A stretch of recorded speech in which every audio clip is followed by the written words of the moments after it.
से एक पुत्र की प्राप्ति हुई थी।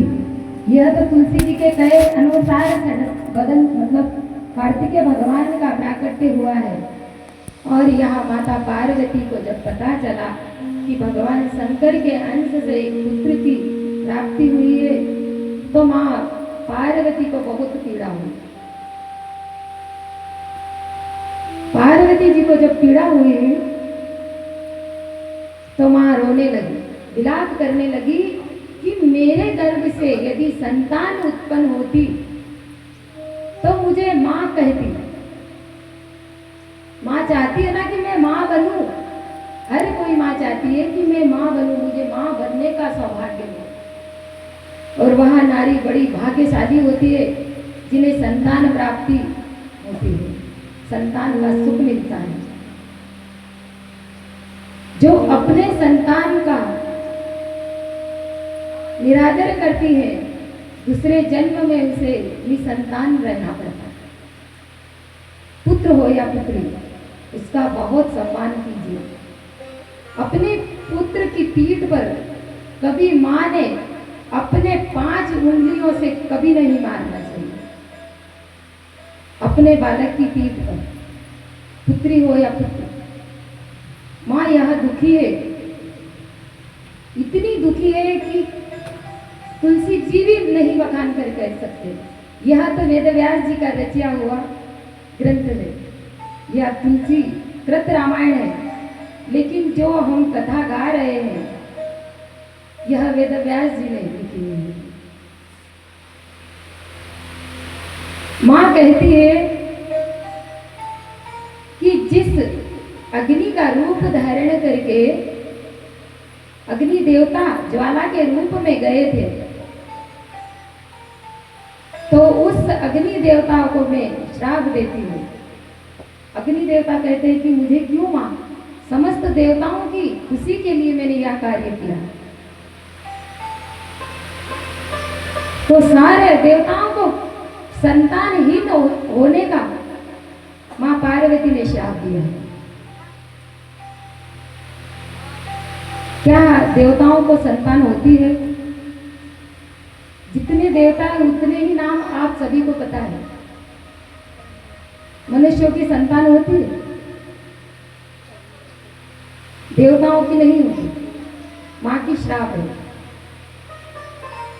यदि संतान होती तो स्वर्ग में रहने के लिए जगह नहीं रहती। अभी पृथ्वी में कितने जनसंख्या बढ़ गई है हमारी। हमारे गांव से ही सीख लो, हमारे गांव में कितने घर थे पहले, आज कहां चली गई आबादी। भगवानों की संतान होती तो क्या होता।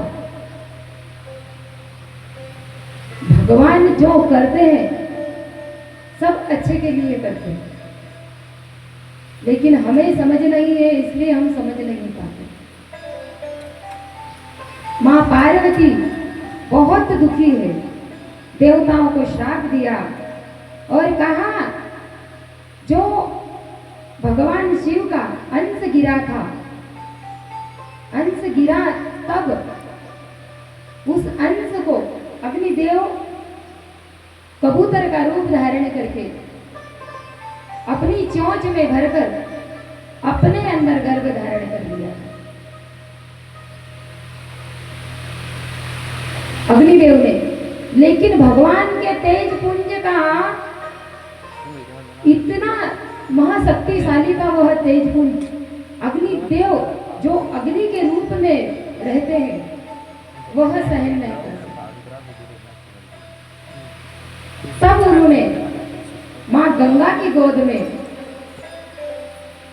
उस अंश को डाला। उस अंश को मां गंगा ने धारण किया। गंगा मैया तपने लगी, पानी जो गंगा मैया का जल है उबलने लगा।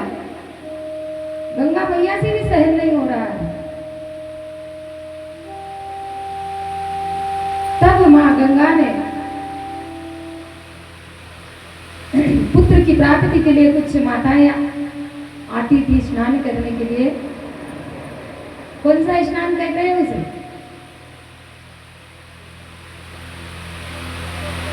कौन सा स्नान कहते हैं? अरे भाई, कार्तिक के महीने में स्नान करते हैं, उसे कार्तिक स्नान कहा जाता है। जिन माताओं को पुत्र नहीं होते हैं, वह माता यदि कार्तिक के महीने में पूरा 1 महीना स्नान करे, पति पत्नी माननीय नदी जो भी हमारे पास पड़ती है, गंगा मैया, जमुना मैया, हमारे सम्मुख में तो नर्मदा मैया पड़ती है, हमारे गांव में तापी महारानी है। एक कार्तिक का महीना स्नान करने से जिन माओं को पुत्र की प्राप्ति नहीं होती, उन्हें पुत्र रत्न की प्राप्ति होती। हम इसके उसके दर पे भटकते रहते हैं, भटकते हैं ना, भटकती आत्माओं के जैसे। कोई संत आए, कोई भिक्षुक आया, बाबा मेरे तो कोई बालक नहीं है, कुछ उपाय बताओ ना। अरे कभी ग्रंथ खोल के पढ़ो तो सही। हमारे कितने ग्रंथ हैं, कितने ग्रंथ हैं हमारे धर्म में कितने ग्रंथ हैं। सिर्फ एक रामचरितमानस हर घर में पाई जाती है। हमारे धर्म में 18 पुराण है, 18 पुराण।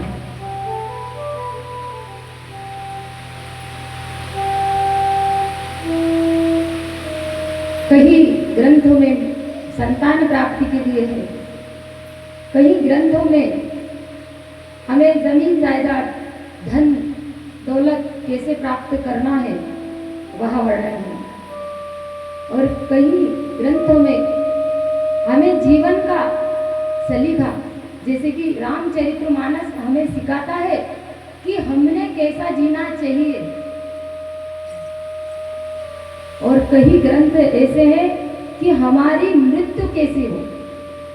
श्रीमद् भागवत पुराण है जो हमारे मृत्यु सुधरे, मृत्यु कैसी बने और हमें मृत्यु के समय पर कोई कष्ट ना हो, यह सिखाता है। और एक मत्स्य पुराण है, उसमें वर्णन है कि यदि हम कहीं पर भी घर बना रहे हैं तो घर कैसे बनाया जाए, कौन से नक्षत्र में।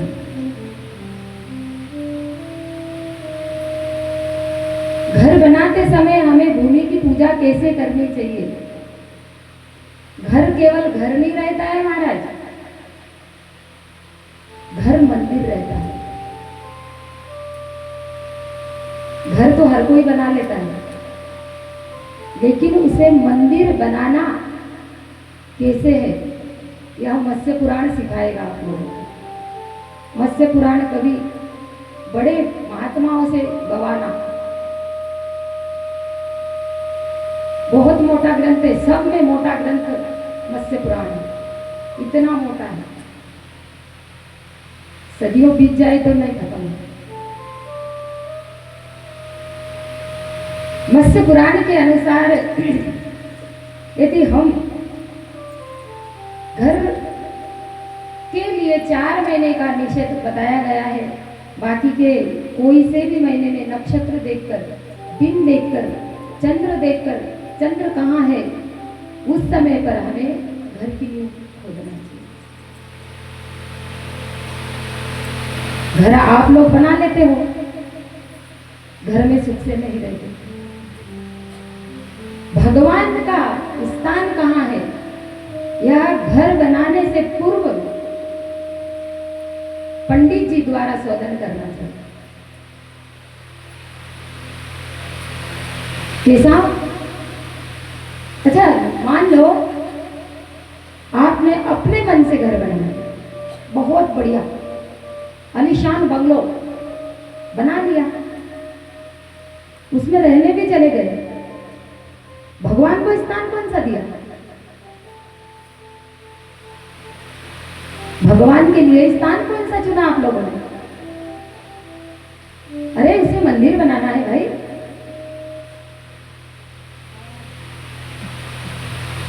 भगवान का कौन सा स्थान है। भगवान का ईशान कोण होता है। हमारे घर के भीतर भगवान इस ओर विराजमान होते हैं और हम रखते हैं इस ओर। जब जी चाहे जिस ओर भगवान को नचाते रहते हैं। हम क्यों ना नाचे?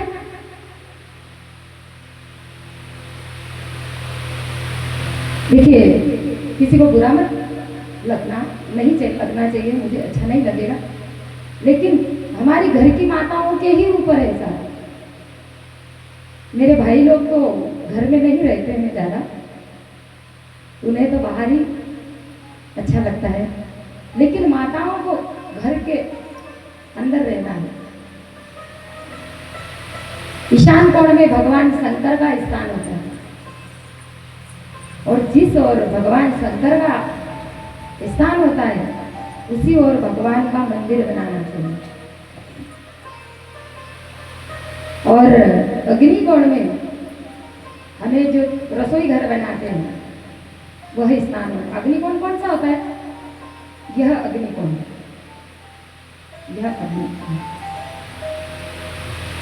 वायवीय कोण, नैऋत्य कोण। नैऋत्य कोण में क्या होना चाहिए?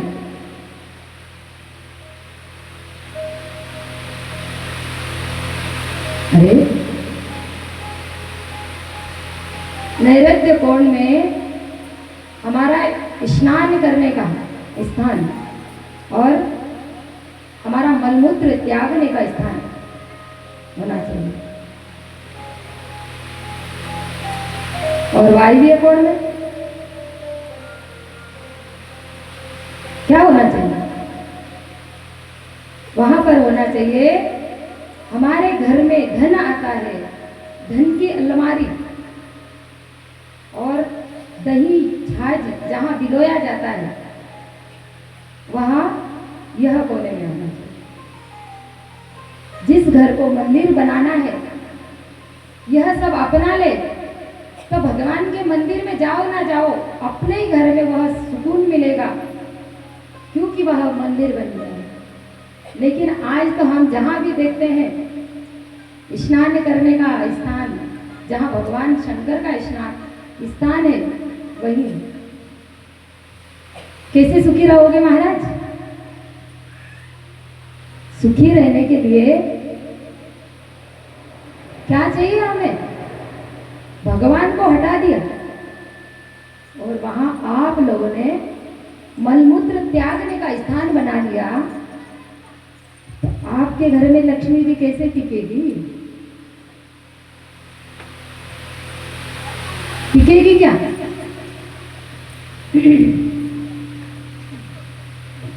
देखिए, भगवान कार्तिक का जन्म होता है।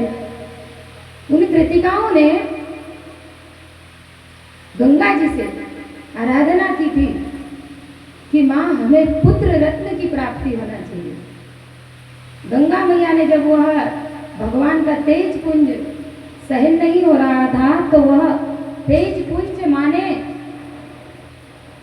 उन कृतिकाओं को दे दिया। कितनी कृतिकाएं थी वो? 6 कृतिकाओं ने धारण तो कर लिया, अपने घर गई। उनके पतियों को अच्छा नहीं लगा, वह चाहते थे कि हमारे अंश से पुत्र। सभी कृतिकाओं को उनके पतियों ने घर से बाहर निकाल दिया। वे कृतिकाएं वापस गंगा जी में आई, वह तेज पुंज वापस दिया माँ गंगा को और अपने पतियों के पास चली गई। लेकिन गंगा मैया से वह सहन नहीं किया गया। तब उस तेज पुंज को माँ गंगा ने सरकंडों के वन में डाल दिया। सरकंडों के बीच में वह तेज पुंज बालक के रूप में प्रवृत्ति होकर फिर वही कृतिकाओं ने उन्हें देखा तो वही 6 कृतिकाएं उससे विवाह लाई और अपना बालक समझकर उनका लालन पालन करने लगे। लेकिन अपना भगवान कार्तिकेय 1 और माताएं 6। अब उनके स्तनों से 6 ही माताओं के स्तनों से दूध की धारा बह रही है। अब माँ जानती है कि जब माँ के स्तन से दूध निकलता है तो माँ को कितनी पीड़ा होती है। यदि वह दूध बालक को न पिलाए तो माँ जानती है कितनी पीड़ा होती है ना। माताएं रोती है कि एक बालक है, हम कैसे इस बालक को दूध पिलाएं।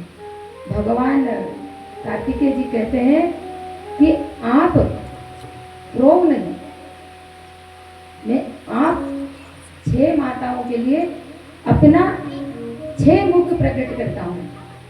भगवान कार्तिकेय ने 6 मुख बनाए, तब से सड़ानन के नाम से कार्तिकेय भगवान जाने लगे। कुछ समय पश्चात विश्वामित्र जी आए। देखिए, विश्वामित्र जी ब्राह्मण कुल से नहीं है, ऋषि है लेकिन ब्राह्मण कुल से नहीं है। तो क्या हमें उन्हें मानते नहीं है?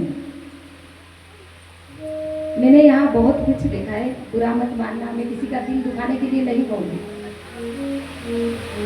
मैंने यहाँ जात पात पर बहुत देखा है, गाँव में, शहरों में नहीं होता है।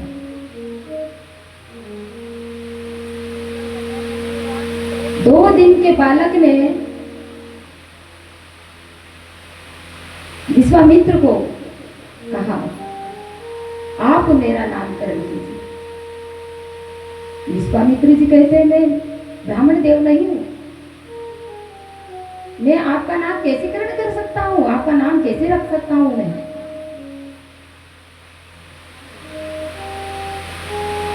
कार्तिकेय मुनि कहते हैं, आपको ही मेरा नाम रखना होगा, मेरा नाम ग्रहण आपको ही करना होगा, आपके ही द्वारा मेरा नाम रखा जाएगा। विश्वामित्र जी कहते हैं, मैं ब्राह्मण कुल से नहीं हूं, आपका नाम। तब कार्तिकेय भगवान ने कहा कि जात पात मान्य नहीं है मेरे लिए तो केवल मनुष्य की क्या इसके अंदर के विकार जब बाहर निकल जाए और मनुष्य अपने कर्म करते करते करते अपने आप ब्राह्मण पदवी पाले तो मैं उसे ब्राह्मण ही समझूंगा। विश्वामित्र जी ने क्यों छोड़ा था राजपाट?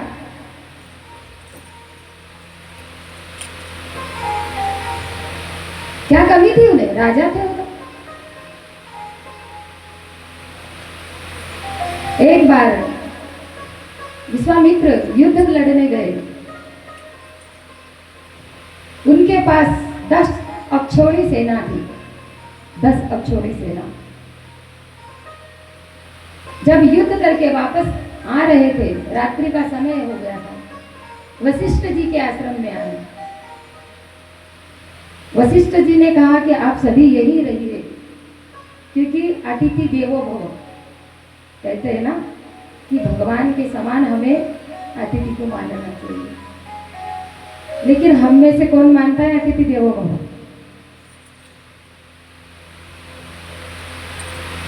अतिथियों का संस्कार होता है, उनका अपमान होता है।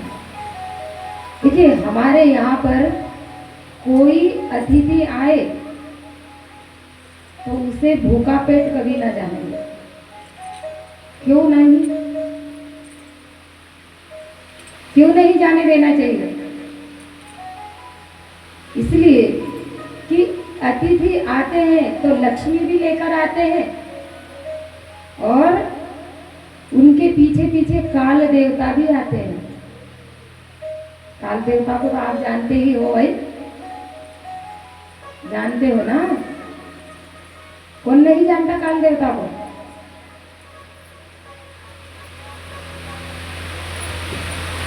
और अतिथि कुछ दिन हमारे यहाँ रहे, उसको कुछ भी पवाओ, अपने से जो बन पड़े, वो हम मिष्ठान भोजन नहीं मांगेगा।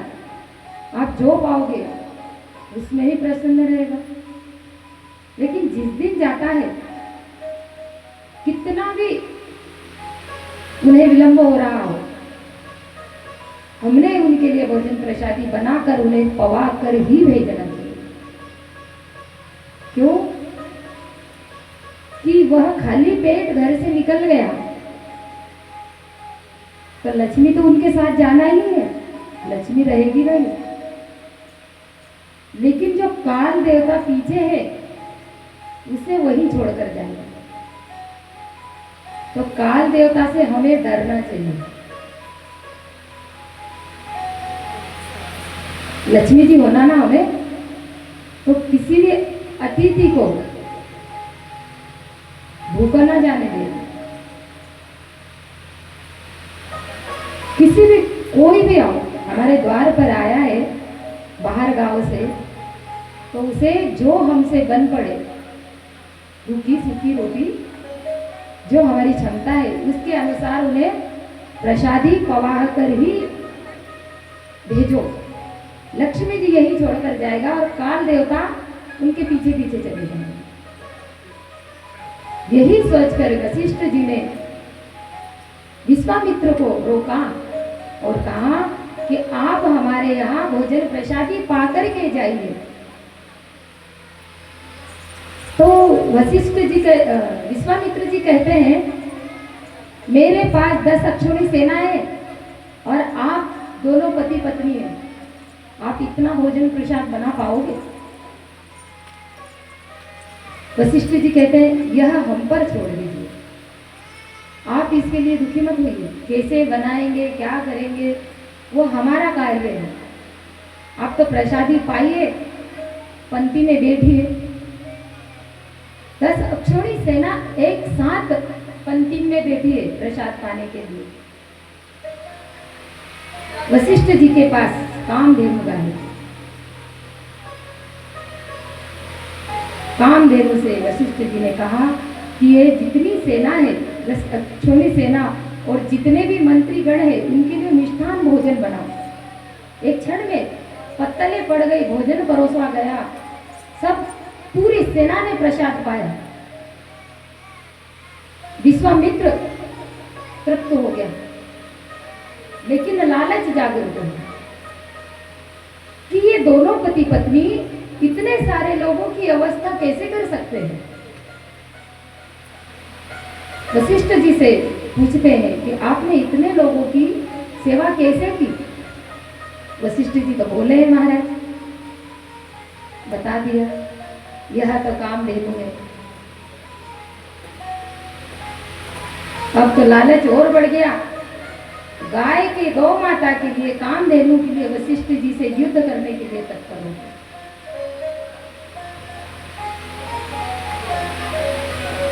अब जैसे ही वशिष्ठ जी से युद्ध करने के लिए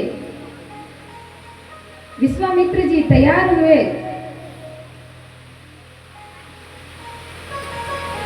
वशिष्ठ जी ने कहा, मैं गाय तो कभी नहीं दूंगा, गौ माता को तो मैं नहीं दूंगा, अपने प्राणों से अधिक प्रिय है। गौ माता को कहिए, गौ माता से जाकर पूछ लीजिए आप कि आप जाना चाहती हैं तो आप बेझिझक ले जाइए, मैं रोकूंगा नहीं।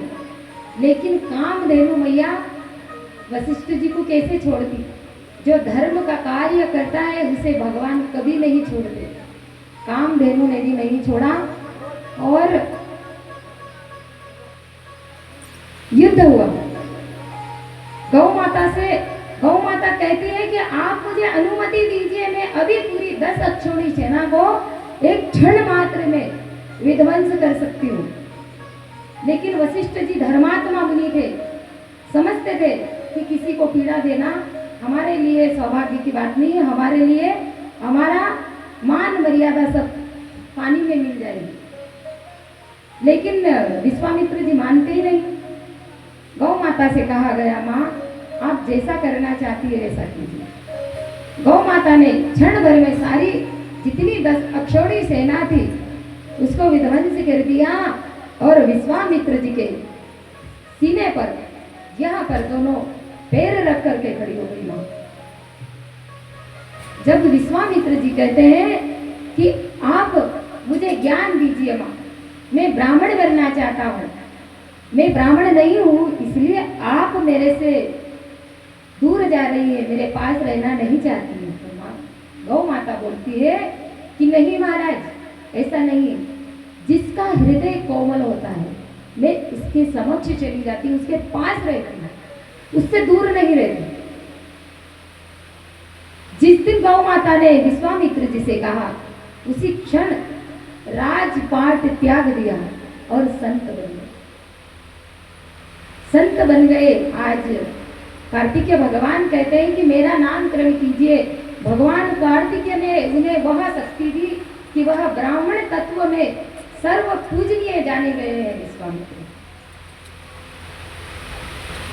और हम भगवान के मंदिर में जाने वाले को कैसे रोक सकते हैं? भगवान केवल हमारे ही नहीं है, सबके हैं। भगवान के लिए चारों जातियों से कोई वेर नहीं है। भगवान के तो सब बालक हैं, है ना? अगर उनके बालक नहीं होते हम, तो क्या हमें धरती पे भेजते? नहीं भेजते ना। कार्तिकेय भगवान का नामकरण किया गया। कृतिकाओं ने कार्तिक भगवान का पालन पोषण किया। माता पार्वती को पता चला कि मेरे प्रभु के अंश से एक बालक ने जन्म लिया है, तो उस बालक को मैं लेकर आऊं। माँ पार्वती के आदेश अनुसार सारे देवता मिलकर के गए, कार्तिकेय जी को लेकर के आए और माँ ने उसे अपना बालक समझकर उससे लाड़ प्यार किया। कार्तिकेय जी बड़े हुए और उन्होंने तारकासुर का वध किया। यह दोनों कथा हमने आपको सुनाई है। अब आगे की कथा की ओर चलते हैं। 2 बज गए हैं, चाय आई हुई 5 मिनट तक। जय बोल कार्तिकेय भगवान की। 5 मिनट पुनः आपको चाय का ब्रेक हुआ है। पानी वानी जिसे पीना हो पी सकते हैं। आइए 5 मिनट के बाद पुनः जगह प्रवेश करेंगे रामचरितमानस में।